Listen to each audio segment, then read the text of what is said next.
আসসালামু আলাইকুম মৌলভী সাহেব। হুম।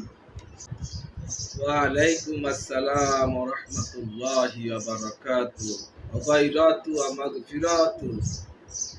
কেমন আছেন? আলহামদুলিল্লাহ হুজুর, ভালো আছি। হুজুর, একটা জিনিস একটু জানতে আসছিলাম, অনেকদিন ধরে মাথায় ঘুরতেছিল। আগে তাশরিফ নেন, পরে বলছি আপনার সকল প্রশ্নের উত্তর।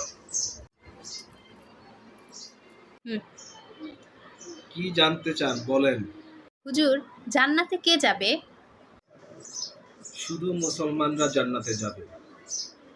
তাহলে হিন্দু, বৌদ্ধ, খ্রিস্টান, অন্য বিধর্মীরা কোথায় যাবে? সব শালারা জাহান্নামে যাবে। হুজুর, কোন মুসলমান জান্নাতে যাবে, শিয়া না সুন্নি? বেশক সুন্নি জান্নাতে যাবে। আচ্ছা হুজুর, সুন্নি তো দুই রকমের, মুকুল্লিদ আর গের মুকুল্লিদ। একটু কৌতূহল ছিল আর কি।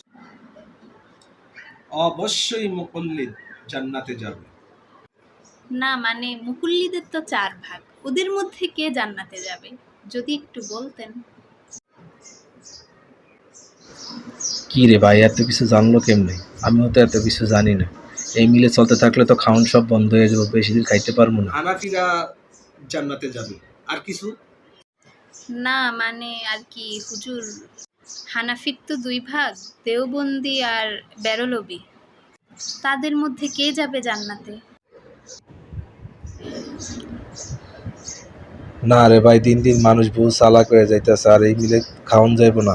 এখন বেশি কথা বলা যাব না, আর শেষ করতেই হবে। অবশ্যই দেওবন্দি জান্নাতে যাবে। আর কিছু বলবেন?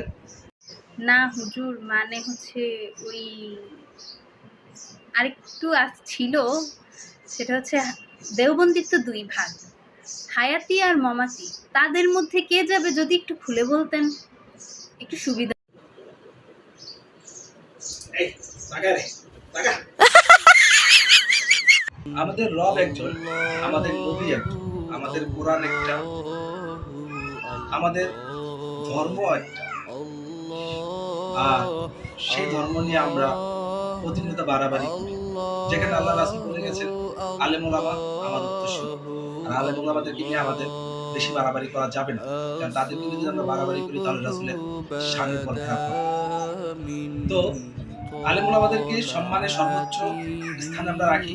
কিন্তু কিছু আলেম নামের কিছু ধর্ম ব্যবসায়ী এগুলাকে নিয়ে ব্যবসা করছে। আর সেগুলা থেকে আমাদের সচেতন থাকতে হবে যেন আমরা এই ধোকায় না পড়ি। ইসলামকে ভাগ করতে করতে করতে করতে আজকে কত ভাগ করে ফেলছি। হ্যাঁ, সেটার জন্য সম্পূর্ণ দায় আমরা নিজেরাই। তাই আসুন আমরা বুঝার চেষ্টা করি, জানার চেষ্টা করি এবং কাউকে অন্ধবিশ্বাস না করি।